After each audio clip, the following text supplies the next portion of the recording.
Does the gentleman from North Carolina seek recognition? Madam Speaker, I move to suspend the rules and pass the bill H.R.807, the Working Dog Commemorative Coin Act, as amended. The clerk will report the title of the bill. H.R.807, a bill to require the Secretary of Treasury to emit coins in commemoration of the invaluable service that working dogs provide to society. Pursuant to the rule, the gentleman from North Carolina, Mr. McHenry, and the gentleman from Illinois, Mr. Foster, each will control 20 minutes. The chair recognizes the gentleman from North Carolina. Madam Speaker, I ask unanimous consent that all members may have 5 legislative days within which to revise and extend their remarks and include extraneous material on this bill. Without objection. Madam Speaker, I yield myself such time as I may consume.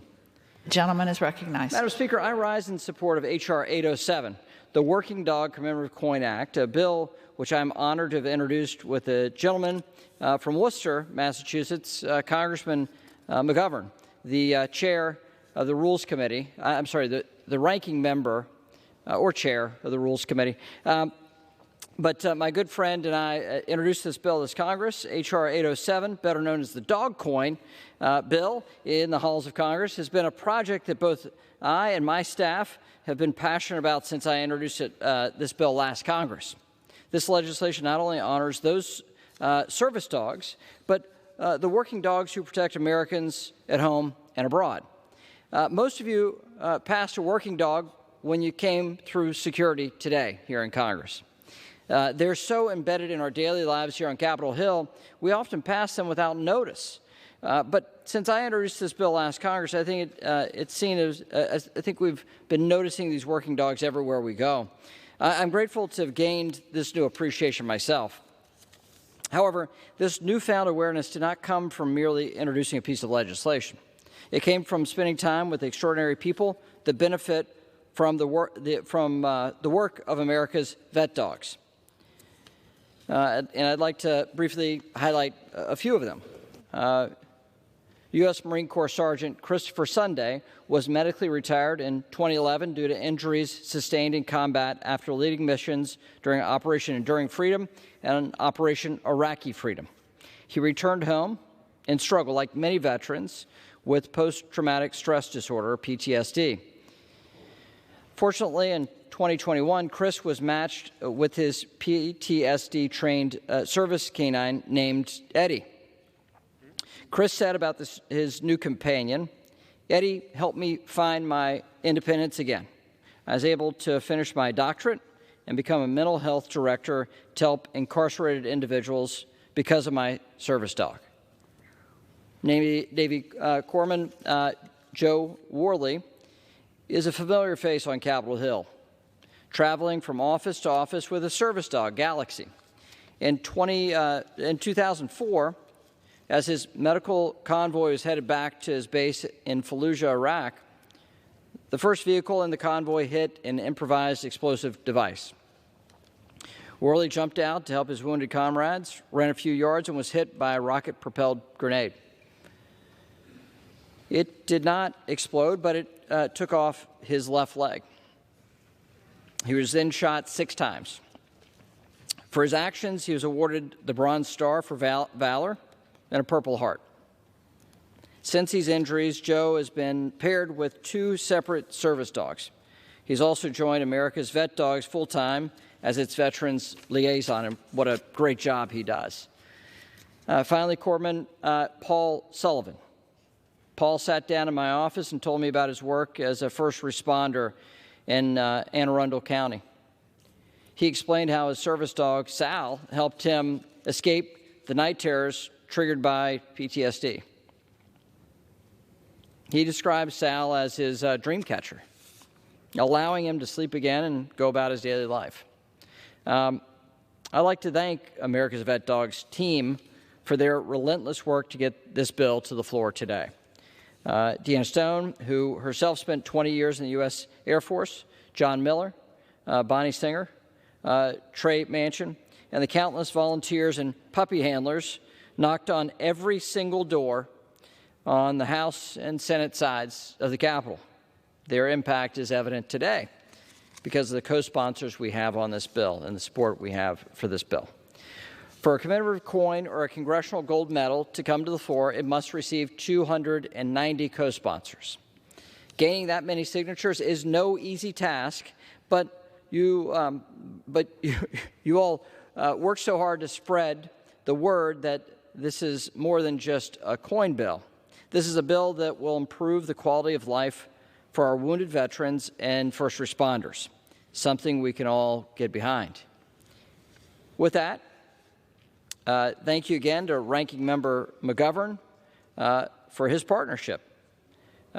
His work on H.R. 807, as well as his previous work to permanently authorize the Wounded Warrior Service Dog Program, is the perfect example of bipartisan collaboration to prioritize the treatment and care of wounded veterans. And that's what this bill will help enable, the treatment and care of our wounded veterans, and to honor service dogs who are among us. And I urge my colleagues to support H.R. 807, and I reserve the balance of my time. Carolina reserves the balance of his time. The gentleman, Mr. Foster from Illinois, is recognized. I yield myself such time as I may consume. I rise in support of H.R. 807, the Working Dog Commemorative Coin Act, sponsored by Representative McHenry. This bill, introduced by Representative McHenry and Representative McGovern, will require the U.S. Treasury and Mint to develop a coin series honoring the critical role that working dogs play in our society.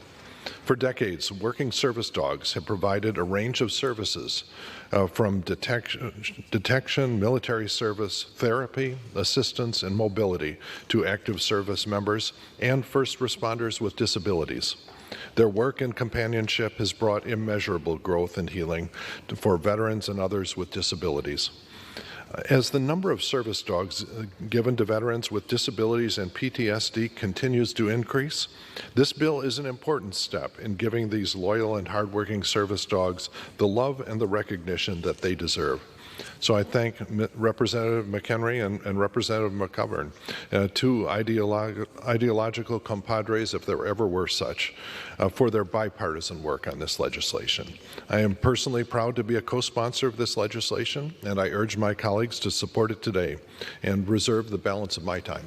The gentleman from Illinois reserves the balance of his time. The gentleman from North Carolina is recognized.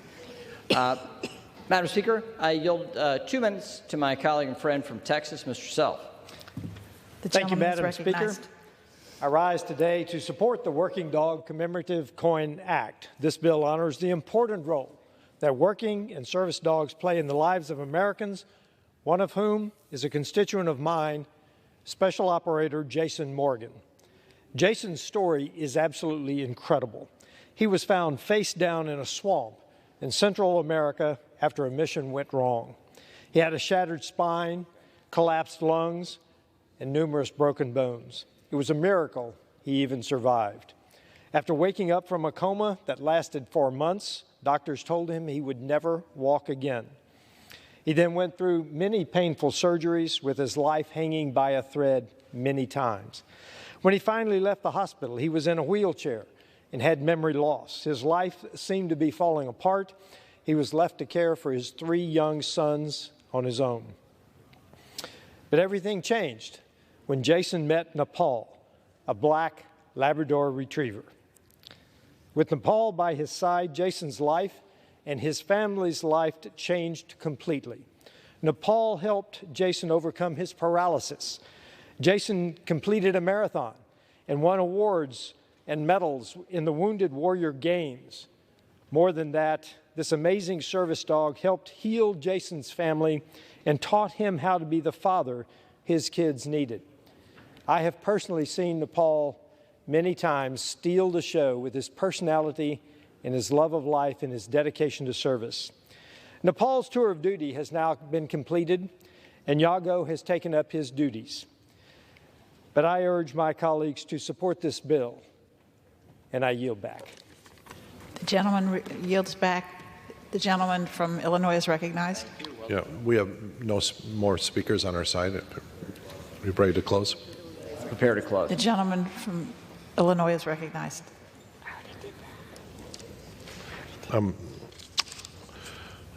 Madam Speaker, I yield myself the balance of my time. As we thank our veterans, as we thank our veterans and active military service members, we must not forget the crucial role that service dogs play on and off the battlefield. As a scientist, I note that in a recent study conducted on veterans with service dogs companions had stress hormones more like those in healthy adults without PTSD than veterans with service dogs. Promoting the health and mental well-being of our veterans is both a collective and an individual endeavor. This legislation furthers those efforts and ensures that we recognize the important role that service dogs play in protecting our nation, its active duty service members, and our veterans. Again, I urge my colleagues to support this bill and yield back the balance of my time. The gentleman yields back. The gentleman from North Carolina is recognized. Madam Speaker, I'm prepared to close, and I yield myself the remainder of the time. Madam Speaker, I just want to reiterate how important this bill is. The Congress can direct the Mint to strike a coin, and the proceeds of that, the sale of that coin, can go benefit society in a large-scale fashion. We have a threshold in Congress that says you have to have 290 co-sponsors for a bill to do that thing. It has to have wide bipartisan support, and it has to be in the greater interest of the country if we're going to do this. Because it's a constitutional function where Congress steps in and directs the Mint to do a thing, then we can direct the proceeds to actually help important not-for-profits in this country. And so when we have a group like VetDogs, America's VetDogs, they do such important work, and they have shown the societal benefit of what they've done. And so for us to act today to acknowledge that role of service dogs and then get the benefit back into this community to help veterans suffering with PTSD, and for us to have service dogs available across the country is a very, very special thing. But as I said, it took a lot of work. And members of Congress are people too, right? Madam Speaker, we often don't acknowledge that, but we're people too. We're emotional too. And things get really emotional here on Capitol Hill. And the way to bring down emotion just a little bit is to have a little good boy come by and wag their tail at you and ask to be just a little pet. And those are the dogs, the service animals that have been around on Capitol Hill. And, Madam Speaker, we have some service dogs that are in the gallery today watching what's happening here. And I think because they're here, it's been a little less emotional. We've actually been a little more balanced in how we debated. And so even if they're just wagging their tails in the gallery, it brings a sense of calm to us as policymakers. And so it's been a welcome thing to have those service dogs around the Capitol complex driving up co-sponsorship. But it couldn't be done without the good work of staff. And I want to thank, from my staff, my good friend Phil Poe, who's worked with me for nearly a decade here in D.C. And it has been the work of Phil to direct this whole process. And to get co-sponsors and work with other offices, show interest. And without that definitive work, we would not be here today with the co-sponsorship we have here. So I want to finish by acknowledging the important work of Phil Poe in bringing this bill to the House floor. And I want to thank my colleagues for that indulgence, to thank staff, because the staff are what make this operation actually work. And we can never thank them enough for the input that they make into law, the dedication they have to our constitutional republic and to the American people. And Phil is one of the finest in the business. So, Phil, thank you for your good work. And, Madam Speaker, I urge adoption of this important resolution, and I yield back the balance of my time. The question is, will the House suspend the rules and pass the bill H.R. 807 as amended? Those in favor will say aye. Those opposed, no. In the opinion of the chair, 2/3 being in the affirmative, the rules are suspended, the bill is passed, and without objection, the motion to reconsider is laid on the table.